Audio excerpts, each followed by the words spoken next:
So we're going to talk tonight about Symphony of the Seas, and also if you have a booking planned on the Symphony of the Seas, be sure to let us know. And cheers.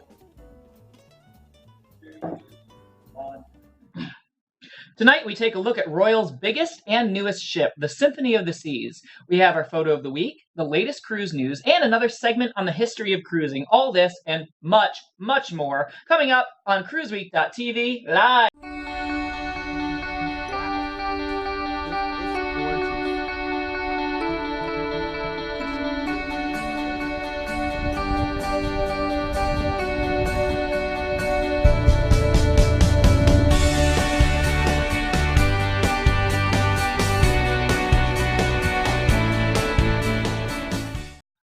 Our show this week is brought to you by the folks at Good Memories Travel and by vMix.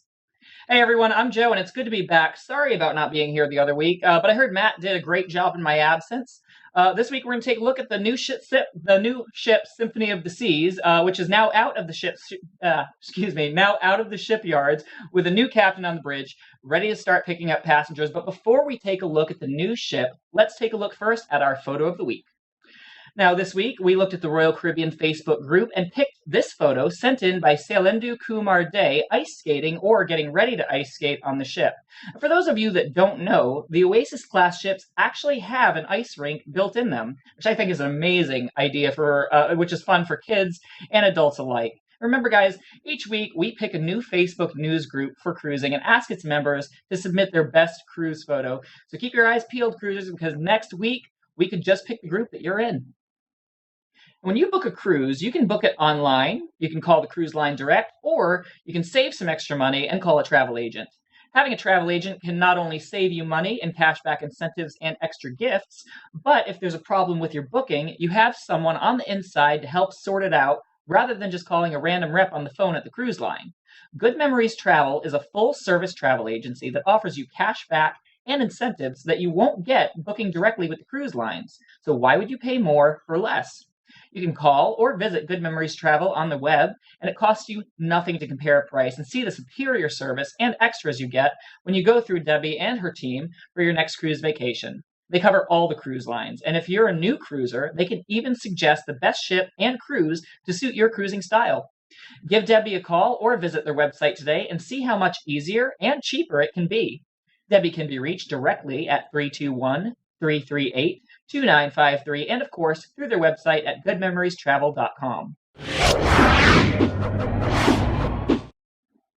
So, tell me, who has already got a booking on Royal Caribbean's newest ship? Now, if you have, type yes in the comments, and if you plan on sailing on her but you haven't got a booking yet, just type a 1, and we'll get to that later too. So after 36 months and 4,700 shipbuilders, they took rolls of steel and made it into this enormous ship. 36 months. That's amazing. Royal's newest ship, the Symphony of the Seas, weighing at 228,081 tons and a massive 215 feet wide and 1,188 feet long. Just to give you an idea of how long that really is. Regulation football field is only 360 feet long, so this is the length of over 3 football fields. I wonder how they dock a ship that size. I mean, honestly, I've seen people who have trouble parking an SUV. It sits in 30 feet under the water and has a top speed of 22 knots. In case you don't know, that's just over 25 miles per hour. So let's take a look at what all this marvel contains.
absolutely amazing. I don't know about you, but I saw a couple things that might have caught my eye. Definitely the zip lining caught my eye, and the bionic bar definitely caught my eye.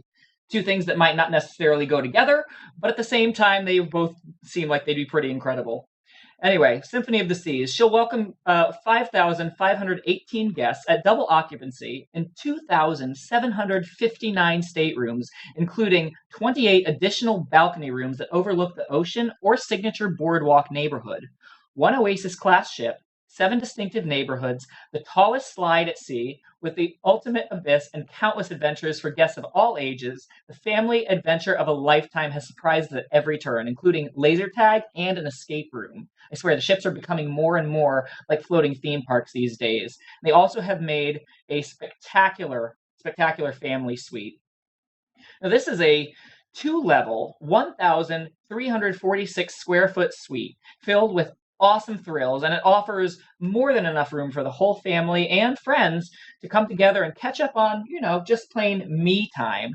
Features in the room include an in-room slide, a private cinema with an 85-inch HD TV, a floor-to-ceiling Lego wall, a 212 square foot balcony complete with table tennis and a full-size whirlpool. Even right there, like not table tennis, but you can see there they even have an air hockey table for those of you that might be into some air hockey.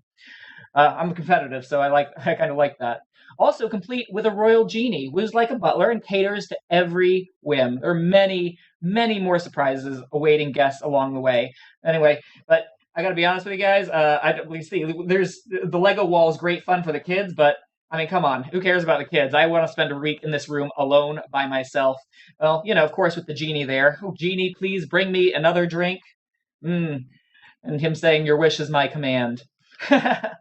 Now, this ship's maiden 7-night Mediterranean voyage departs on Saturday, April 7th from Barcelona, Spain. The Symphony of the Seas will home port in Barcelona for the summer and then head to Miami on November 10th, and its new year-round home.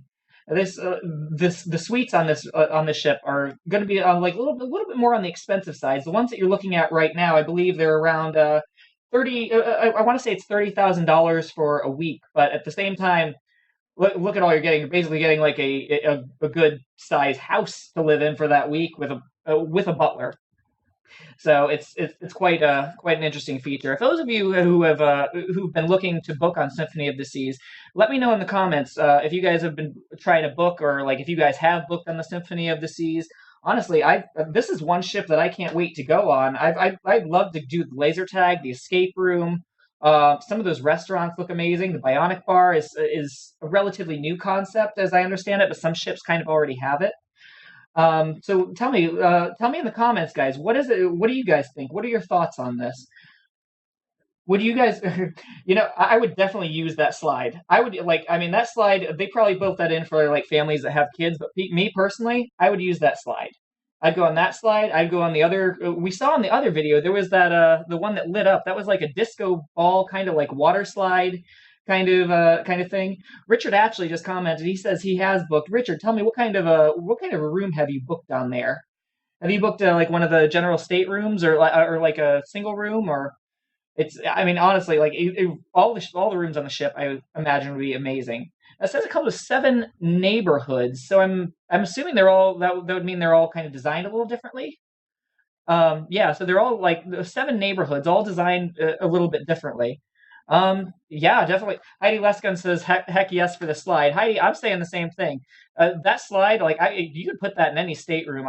Anytime you use a slide versus going downstairs, I would do it. I think that should be an alternative, really. Like you should have stairs to go up, but a slide should always be an option to go down anywhere. I think it seems reasonable, doesn't it? Like you should have an elevator or an elevator to go up. That too. So. But Nicola Elwood says, when it gets to Miami, where will it sail to? From Miami, let me see. What did we have? We had they have Caribbean itineraries. I know that, and I think it's going to be kind of all over. I hear they're doing Bahamas. They're doing, I think, Cozumel as well, and of course some of the smaller ports. And as I understand it, since it's a Royal Caribbean ship, they are private island help me out with the name. The private island of Little Stirrup. It's Little Stirrup Cay, which is Coco Cay. They renamed it Coco Cay. So Coco Cay, they built fairly recently a bigger dock so they can help the bigger ships, so they can get the bigger ships into Coco Cay. That would be a ship probably this size.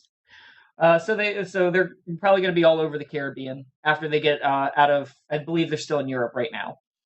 So Richard actually says built a balcony stateroom to look at the ocean. That's perfect. Honestly, that's a good way to go with it too. And you know what I like about the balcony staterooms too? When you actually get to one of the islands, you can walk out and see. That's the first thing that you see in the morning when the ship docks in one of the islands. You can just go out and onto your balcony, look at the island, sit there for a little bit, read a book, listen to some music. It's relaxing. It's an island I've been to before. I usually don't get off the ship, but yeah, Chase Michael P. me help me out. Yeah, Coco K. We got yeah. And Richard says he's going to St. Thomas and Coco Cay as well. Yeah, so it's going to be doing all like Caribbean itineraries for a while. I believe Western Caribbean and Eastern. So it's going to have both itineraries. It's going to have both. Yeah, Cozumel, Costa Maya. Yeah, it's going to have both Eastern and Western itineraries. So it's looking like it's going to be quite an excellent vacation. Minus no matter what stateroom that you get, even if like with that deluxe stateroom or even just a regular sized stateroom, it looks like it's going to be pretty awesome. So now let's talk about the first video that we saw too. And that one, let's see, I saw the bionic bar. I saw it had zip lining. What are some other features that we noticed, guys? We saw the zip lining and bionic bar. We saw that water slide that looked amazing, like the light up water slide. And I understand it's probably going to be the longest water slide at sea. The longest water slide at sea? Oh, it doesn't have water in it. Oh, that's just going to be a slide. Okay. So I didn't know what I was looking at. So it's just going to be the longest slide at sea. That's pretty awesome. So it's got that. It's got a Wonderland. What is Wonderland exactly? I'm not sure what that is. I tried reading about it. I couldn't find much information. I saw Wonderland is basically like you're dining with Alice in Wonderland. Dining with Alice. Oh. Yeah, it's really that's good. Right. That's that restaurant. Yeah, it's a specialty restaurant. Okay, I was trying to find that. Like, I mean, I didn't really understand what that was when I was looking at. So yeah. Richard says about the bionic bar. Yeah, the bionic bar looks pretty impressive too. I'm kind of impressed by like the way that the arms, go and get the right liquor and everything. Although I've seen some places have like the robotic chefs that do that now. So anything you guys think about this, or anything you guys are looking forward to seeing on the Symphony of the Seas, be sure to post it in the comments, because there's definitely a lot going on there. We saw a lot in the video, and it's going to be quite an impressive ship. So definitely something we're all looking very much forward to.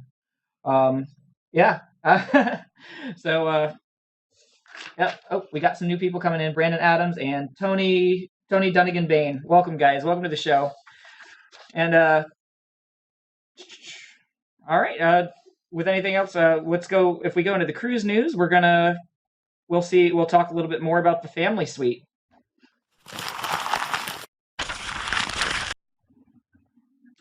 Having just seen the luxurious family suite on the ship Royal Caribbean is looking at designing a very more value-based ultimate family cabin, but plans will be dependent on what it learns from passenger use of the ultimate family suite on Symphony of the Seas. The ultimate family suite, a 2-story, 1,346 square foot family playroom, complete with slide and climbing wall, costs at minimum $30,000 a week. Speaking at a pre-inaugural event on board the line's newest ship, President Michael Bailey said the line would find out what works and what doesn't, and use those learnings to design future family cabins. The line does have other family-style cabins on the ships, but none as over-the-top as the Ultimate Family Suite. Bailey said, "Our aim is to understand how all the elements of the Ultimate Family Suite come together and the experience that they provide. We'll gather a lot of our information from the Ultimate Family Suite, and our intention is to look at designing a more value-based family category that will start to appear on our ships in the not-too-distant future." Wow. $30,000 a week is an awful lot of money, but I'm going to need about 2 of those. Not for the same vacation, because I'm gonna need one for 1 week, one for another week. But that's quite a bit of money. But honestly, at the same time, if they're gonna design a more value based one, I think that's probably gonna be a very popular concept. So our cruise show and all the wonderful abilities that we have to bring in guests remotely wouldn't be possible at the level that we do it without vMix. vMix is the live production software that powers our live show and many, many other high-end productions, from church services to football games. More and more live productions are running on vMix. And what our producer Bird really liked when he was trying to improve our show was that they give you a full 60-day trial of everything. That way you can test it out risk-free before you buy for a full 2 months. And then they have systems starting at just $350 up to $1,500, depending on your production requirements. So if you're going to do any sort of serious live streaming, you need vMix. So try it at vmix.com today. Oh, got some of the Melissa Colby just said she could go on about 30 cruises for the price of one for the price of 1 week. Wow, yeah, the price of like the family suite. That's like it's got it's not per.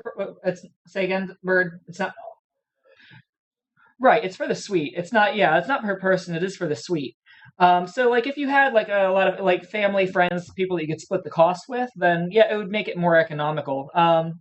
You get like 4 or 5 people in there. I mean, granted, that's still a pretty high cost, but if they're using it to and I think what they're doing, like since they're trying to use it to make a more value based one, I think when the value based ones come out, they'll probably be a little bit more popular, and they'll probably be booking some more of those. The way cruising is going now, I think they're trying to move in the direction of the future of cruising. So with with the Ultimate Family Suite, them having like the 2 stories, the slide, all that, they're trying to I think they're using that room as kind of an experimental thing right now. And then as they find out how it works, how it's working out with the guests that they have in there, they'll probably be able to make more economical ones for everyone else. And then slowly, I think maybe we'll see more and more staterooms having that almost that level. Like that'll probably be a new standard at some point. You see, if it becomes more economical for people, then it'll be a new standard for cruising. That'll be something that people look forward to when they're going on cruise ships. So, Jerry says, I'm not going on a cruise if I'm just going to have to stay in a cabin. Jerry, I understand that too. It's if I was to, I mean, I like staying in a cabin if we're visiting, like when I'm on a cruise ship, if I'm going to a lot of ports that I've seen before and I've seen everything in those ports, I'll probably stay in the cabin a little bit more often, and I'll probably get a balcony. But if it's something like usually when I'm traveling, like I like to go out and see new things too, so I can understand I'm probably not going to want to stay in my stateroom the whole time. Plus, with everything to do on the ship, I'm going to want to wander around the ship and go do the zip lining and go to the bionic bar. Not at the same time, but maybe zip lining and then a bionic bar, not the other way around. That's too scary. Charisse Scully says, "LOL, the rich and famous." Oh, Charisse, the rich and famous don't want to cruise with us average people. Well, I don't know if it's necessarily that, but it's it's still kind of an experimental thing at the moment. But I think it'll set a new standard in the not too far off future for cruisers of all ages, all families. It'll get there. It's a lot's changing in the world of cruising, as we've seen in the past couple of years that we've been doing the show alone. We've seen a lot changing, just in cruising. We've seen a lot of improvements. We've seen a lot of bigger ships. We've seen a lot more ships. Royal Caribbean still has. I mean, this one's their newest one so far, but they still have some in the works. So, and the ones that they have even coming up, it's got. I'm sure they're going to have improvements, maybe even over this one, or if not improvements, maybe just some things that they like to do differently. You never know. It's been quite impressive in the 2 years alone that I've been doing this show that I've seen so much change in the cruise lines and on the ships, and it's something that we all have to look forward to. All of us that love cruising alike. So. So for the history segment tonight, for those of you who might have been to Haiti, you may or may not have known about this excursion. I certainly didn't know too much about it until a couple months ago myself. The Citadel Lafayette, or Citadel Henry Christophe, or simply the Citadel, it's a large mountaintop fortress in Nord Haiti, located on the top of Mountain Bonnet L'Evêque. The mountaintop fortress has itself become an icon of Haiti.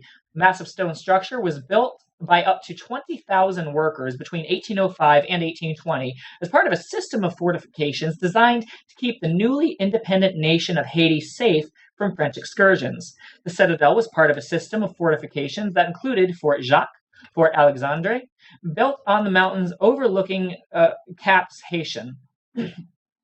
Dessalines ordered the forts to be built in 1805 to protect the new nation against French attacks. In the event of an invasion, Christophe planned to have his military burn the valuable crops and food stocks along the coast and then retreat to the fortress, setting ambushes along the sole mountain path leading to the citadel. Christophe suffered a stroke in 1820 and some of the troops mutinied. Shortly afterwards, he committed suicide, according to legend, by shooting himself with a silver bullet. Loyal followers covered his body in quicklime and entombed it in one of the citadel's interior courtyards to prevent others from mutilating the corpse. The Haitians outfitted the fortress with 365 cannons of varying size.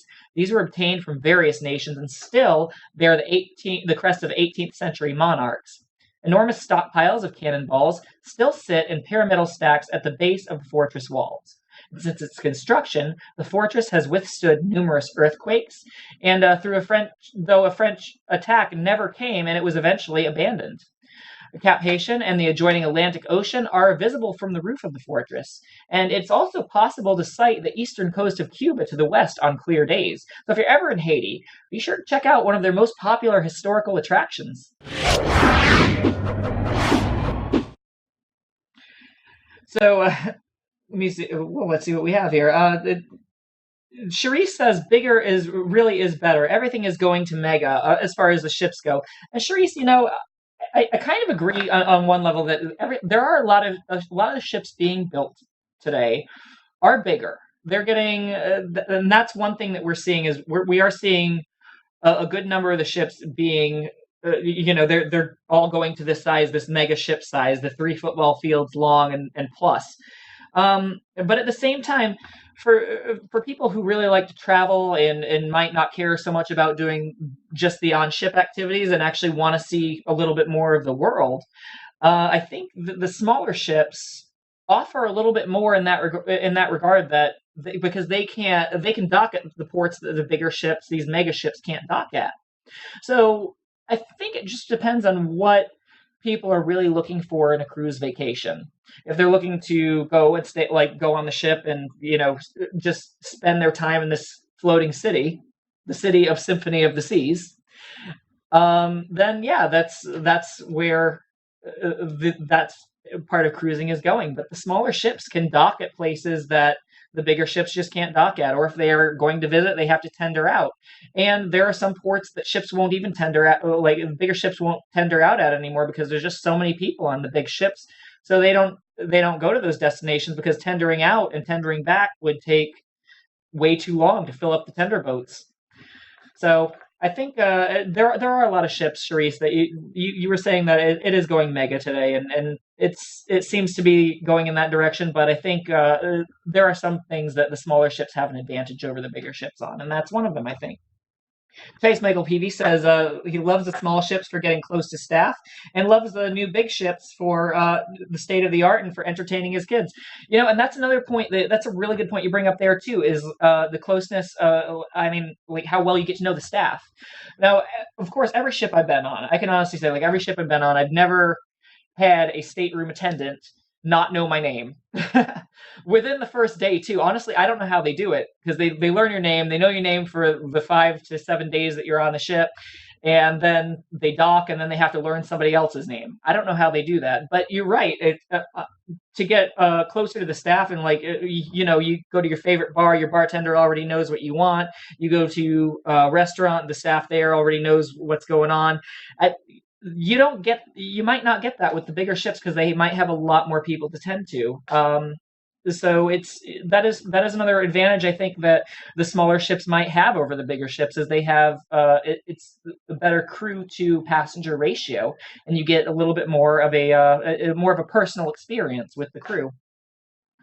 And Nicola Elwood says the same thing. She loves the intimate feel of the smaller ships. You meet everyone over the course of a week, and yeah, that's absolutely true. First cruise. Let me see. The first cruise I took was I think it was on the Carnival um, Ecstasy. The first cruise I took was on the Carnival Ecstasy, and it was about that way on that ship. It was like over the course of the week, I feel like I met everyone that was cruising on the ship, and we all got to kind of know each other, and it was a more personal experience. Whereas, like, if you go on a bigger ship, you've got 5,500 people. You're probably not gonna meet all of them. So it definitely varies, and it probably varies too depending on people who are younger or older. I mean, a younger person might think, "Wow, that's a really big ship. They have a lot to do, and they have zip lining, they have an escape room, they have so much to do on the ship. There's no way that I could do all this within a week. Let's go." And that that could really make it have a young person make that decision to go on a bigger ship, or somebody that wants a more intimate experience to go on a smaller ship. What was that, Bird? My first Royal Caribbean ship. Oh, my very first Royal Caribbean ship was the Enchantment of the Seas. That was the one that if you guys don't know, they had actually cut that one in half and actually added a section into that ship and extended it um, by, I think it was like around 100 and something feet. I might be wrong on that. I'm not sure. But yeah, that was my first Royal Caribbean ship that I went on, and that was a small. Of course, Enchantment of the Seas is not it's not one of the bigger ones either. I mean, they added that section, and even with that section added in, it was still. I I feel like I feel like it did have more of a personal feel to it. So and it went to some destinations that I hadn't been to before, and probably the bigger ships wouldn't have been able to go to, because then we would have had to tender too many people out if we went on a bigger ship. Let's see. We had a question come in. Yep, and it was about the.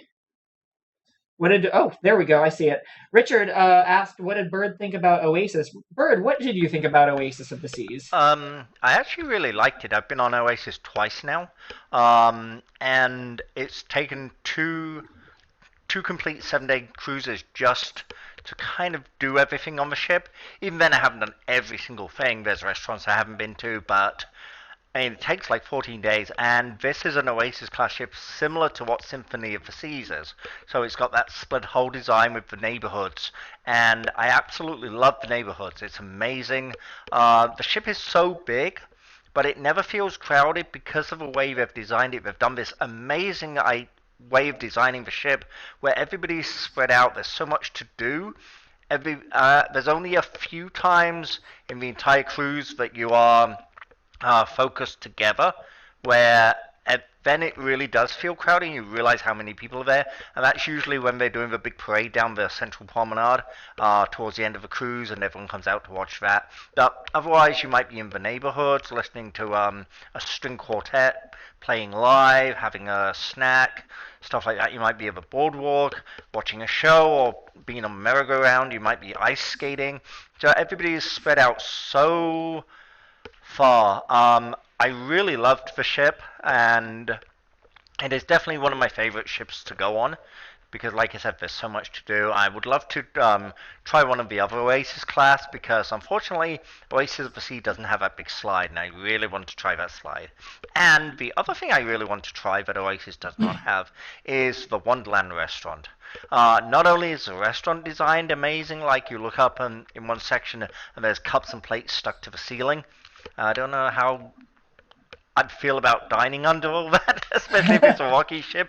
But the food as well is designed to be interesting, and things happen. Like there's this ball of chocolate that they pour like melted chocolate over, and the heat melts it, and it opens up into something else inside. I'm not going to give away what it is, but I've seen videos, and just like that dining experience, I really want to do. So I definitely would love to try one of the other Oasis class of ships. And yeah, and it's just great. I love the shows. I love the Aqua show at the back. I of course did the. You can see in our videos that we've made. We've actually shot a lot of behind the scenes stuff. We've been in the galley. We've talked to the cruise director. Actually, talked to two different cruise directors on the ship because there were different ones that we went 2 times. We've talked to Stefan, the executive chef. So we've actually not only have I done Oasis, I've done Oasis. I've gone behind the scenes and talked to the crew and talked to a lot of people. The first one we did, I had a junior suite, so we actually got to go in and have that nice big balcony area, the seating area. The second time we did a balcony overlooking Central Park, the neighborhood Central Park, which is like the forests and the paths and like kind of like an upscale neighborhood. That was great, and I believe we're planning another trip to one of the Oasis class ships, and we'll probably end up doing the boardwalk cabin. That's the one at the near the back of the ship with the Aquafina and the Johnny Rockets, stuff like that. So it's really, really good. Um, Melissa says, "What is the ball of chocolate?" It's like a round ball made of chocolate, but it has a low melting point and there's something inside it. So when they pour like it's like a liqueur, heated liqueur, it starts melting the chocolate away, revealing what the dessert is inside of it, and it's really, really good. Yeah, I'm glad Melissa asked that question because I was actually gonna, if she didn't, I was actually going to ask that one. So yeah, the Wonderland restaurant. Now, like you said, it has like the teacups and everything on the ceiling. You know what would be really fun is to get somebody on that ship and not tell them where they're going for dinner and just like have them have a few drinks before they go in. I think that would be hilarious. Like just get someone that's never been on a cruise ship before. Don't tell them where you're going for Mm-hmm. dinner. Go to Wonderland after a few drinks and see exactly how they react. Yeah, I think that would be Gary fun to asks, do. is that in the main dining room? No, that's one of the specialty restaurants, so there's a small upcharge for it. Yeah, And that's I love okay. that. That's yeah, well, that's one of the things. There are small upcharges for the restaurants, but there's so many of them on the ship. You could, I don't think it's physically possible if you ate at a different restaurant every night to get through them all, or even if you did some lunches at certain restaurants. There's just too much food on the ship for you to do in one day. So it's I liken these class of ships, these large ones. Carnival also bring out the Horizon and the Vista. These are getting so big you cannot do them in one cruise. You literally have to come back and it's like, okay, I've done half the ship. Now I'm going to do the other half of the ship.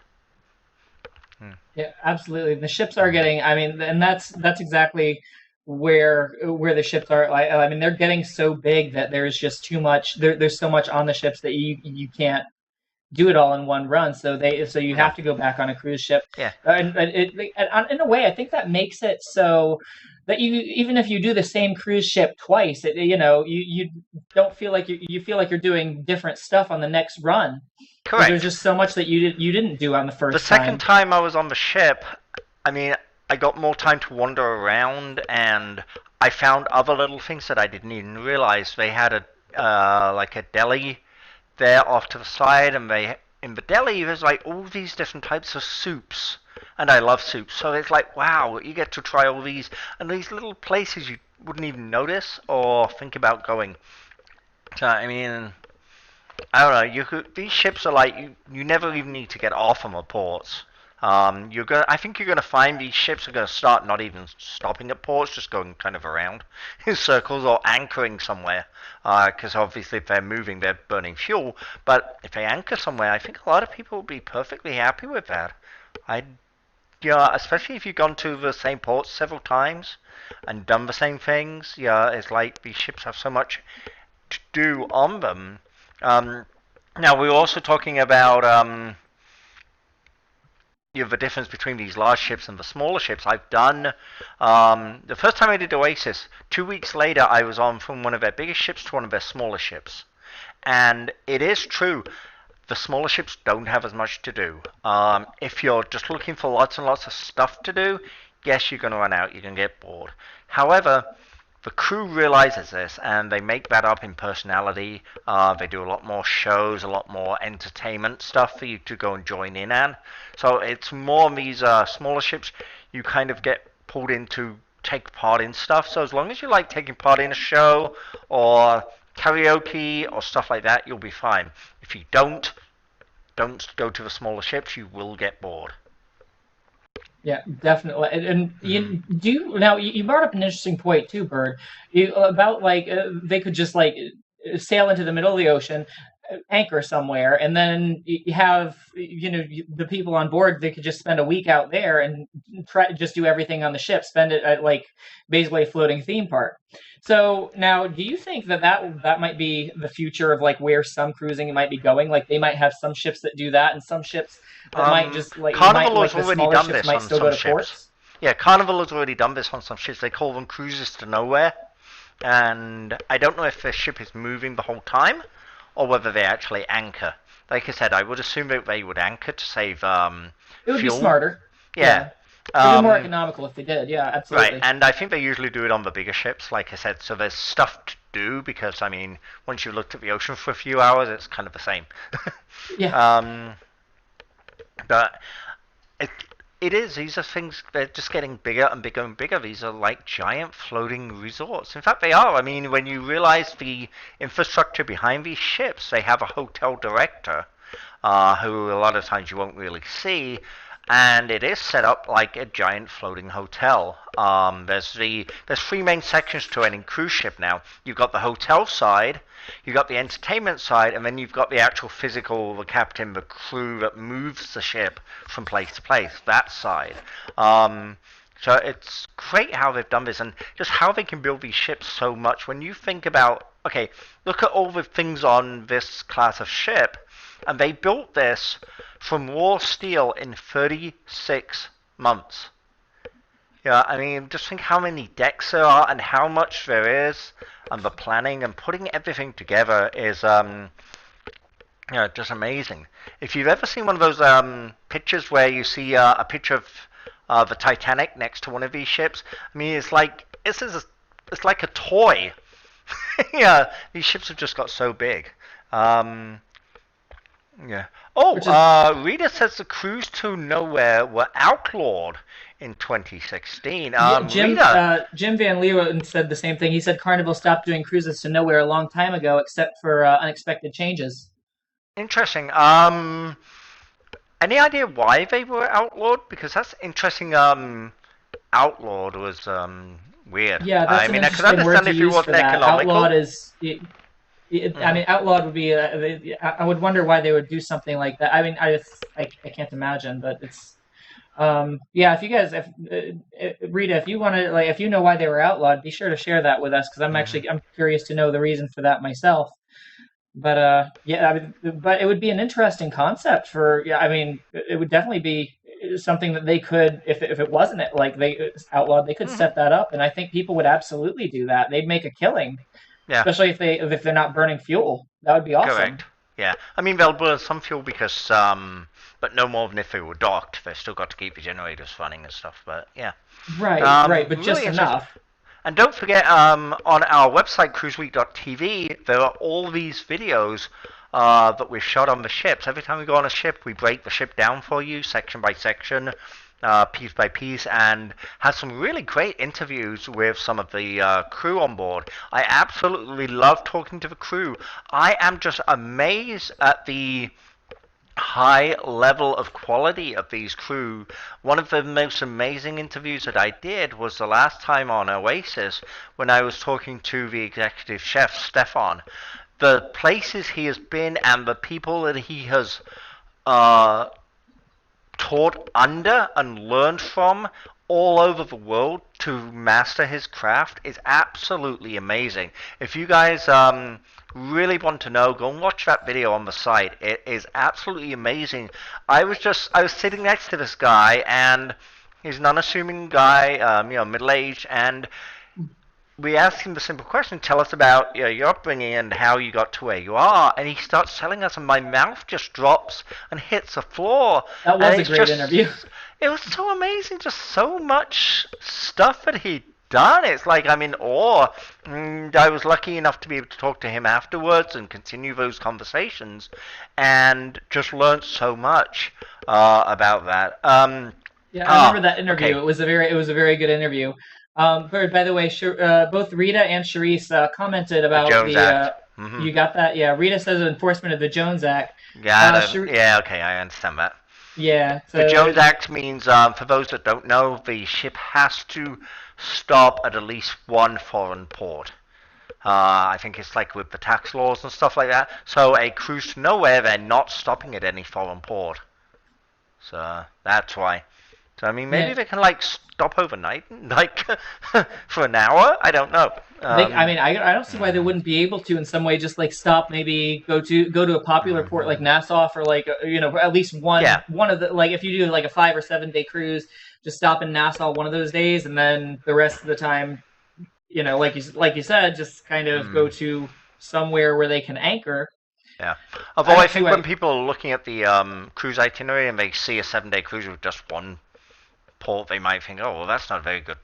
Yeah, cruise. So I guess it looks better if there's absolutely none versus just one. But yeah, I guess I love how I love how everybody in our chat room is helping each other and telling us, because you got to remember we are not experienced cruisers. We've gone on some cruises. I seem to have gone more than everybody, but that's just because my work is so flexible.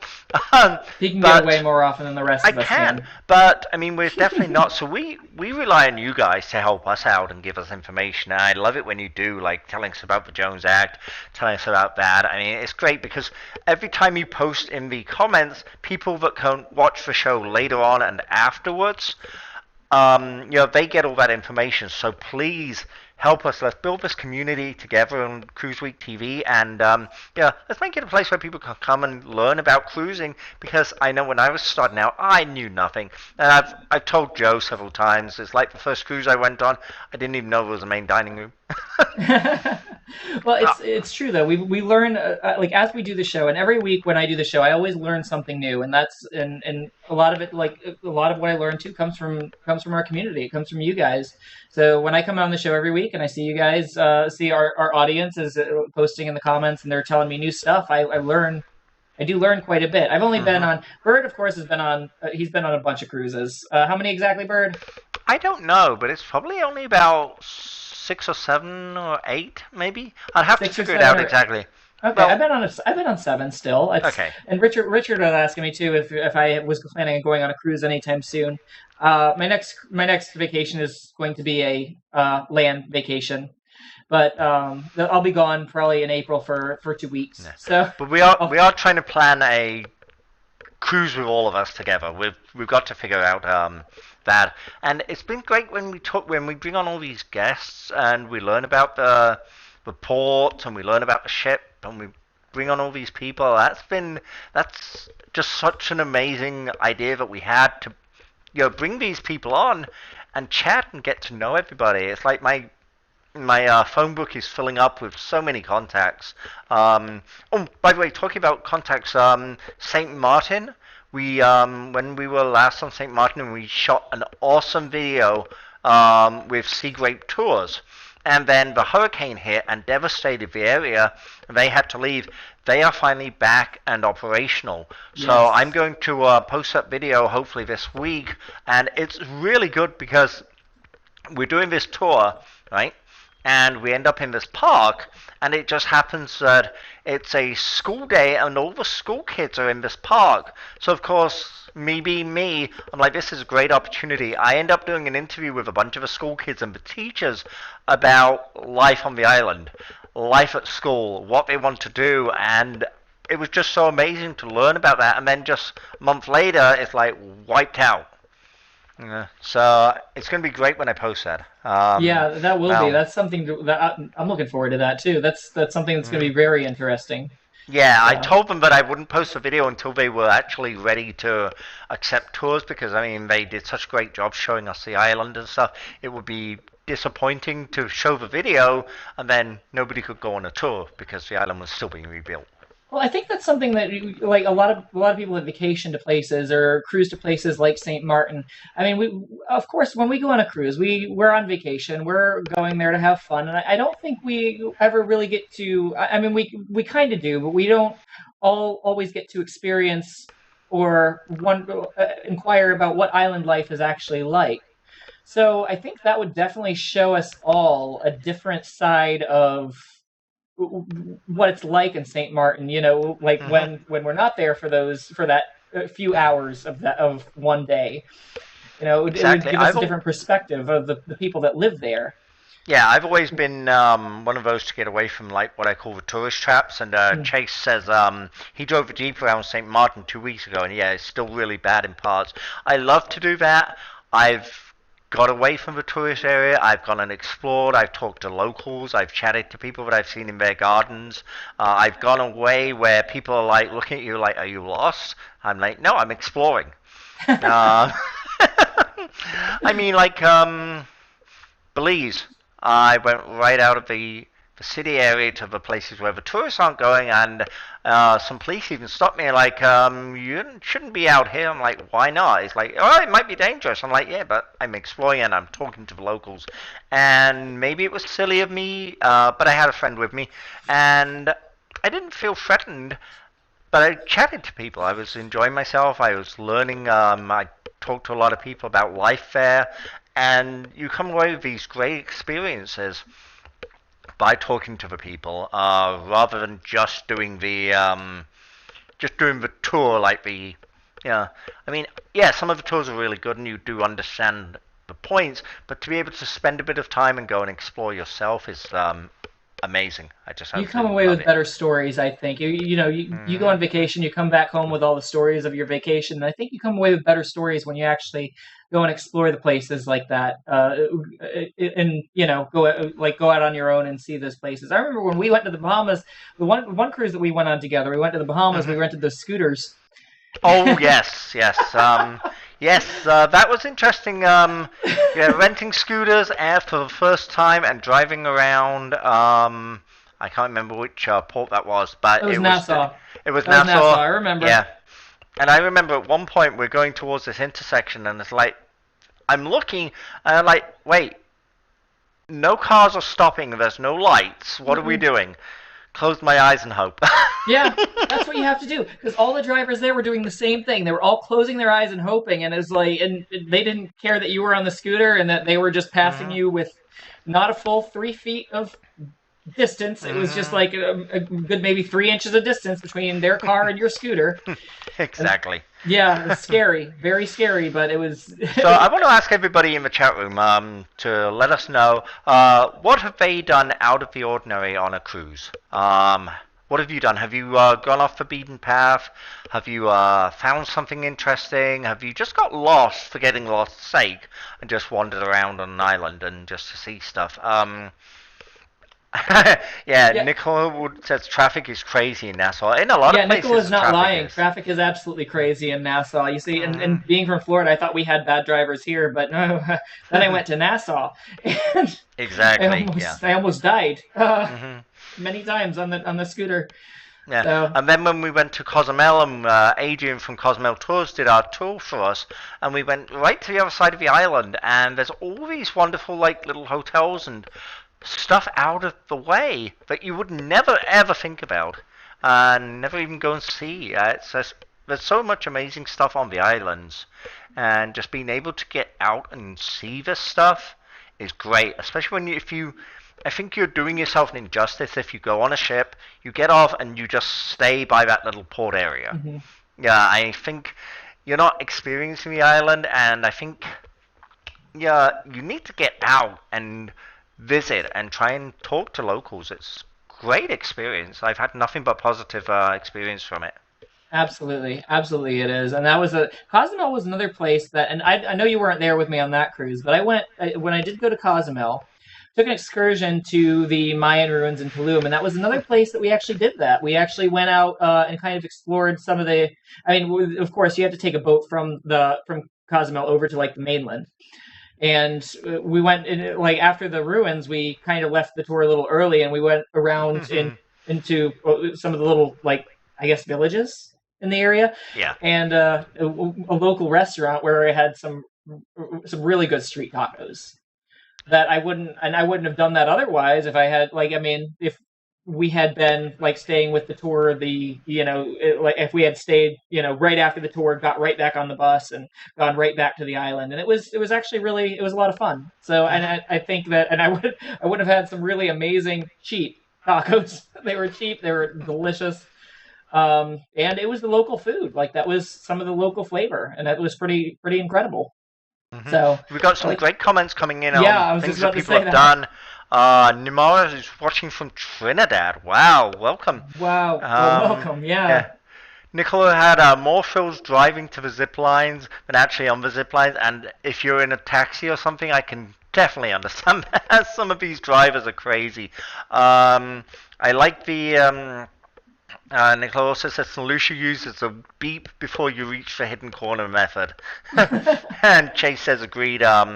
We started renting golf carts, jeeps, ATVs to explore the islands. Chase, I want to know how you managed to get your drone out there, because I took my drone on there and had it held for the whole thing, and apparently there's a lot of rules now on the islands, especially the Bahamas, about you have to get a lot of permission, and there's a lot of paperwork to take your drone out. So I want to know how you're doing it. I think you've got a smaller one than me, because I have the Phantom 4, and yeah, they grabbed that thing. I got it back at the end. The smaller the drones are, I think you have less trouble with the smaller ones for sure. Correct. Yeah. Yeah, and I think that has a lot to do with it because of the air, whatever regulations that they. I don't know. I think people are still very sensitive about drones for whatever reason. Richard said he got lost in St. Martin before and found himself at the nude beach without trying. Oh, you just followed your nose, huh? St. Martin, as we understand, is not a very it's not a very large island, so I can see how you could get to the nude beach by accident for sure. So that must have been quite a surprise. Yeah, Chase said he saw his Phantom from the Maverick. The Maverick is a much smaller one, so you can probably get that right into your suitcase and they don't notice. If you've ever watched Chase's videos, just do a quick search on YouTube for My Two Suitcases. He does absolutely amazing music videos from the ships, and they are great. We featured it on one of our early shows, and he's released several more since then, and he's just a phenomenal editor, and pretty awesome. Yeah, they are great. So definitely watch those. Yes, absolutely. I definitely recommend that. Yeah. So I think we're about ready for our final bits. Remember, we have many past videos available for you to watch at our website, CruiseWeek.tv, which also has links to our t-shirt pages and support pages as well. If you'd like to help with our funding for our Season 2 trip, or if you'd like to advertise on our show, you can do that with the links from our site. Also, guys, if you know someone who's going to enjoy watching the show as much as you do, be nice and be sure to share this link to their Facebook wall. That way they too can enjoy. Also, please like and subscribe to our YouTube channel and Facebook pages, because just doing that alone really helps show our sponsors the support that we have and helps keep the show alive each week. Plus, you also will get entered into some great cruise swag drawings. Also, guys, join Matt on Wednesday for our cruise ship social live chat. And also, this next Saturday, as he and Shally are going to be hosting another edition of CruiseWeek.tv Live. I'm going to be back the week after, assuming I don't have another alcohol abuse incident. Really? That's what we're putting in the script, are we? Oh, till then, I'm Joe, and we'll see you guys on the ship. Stay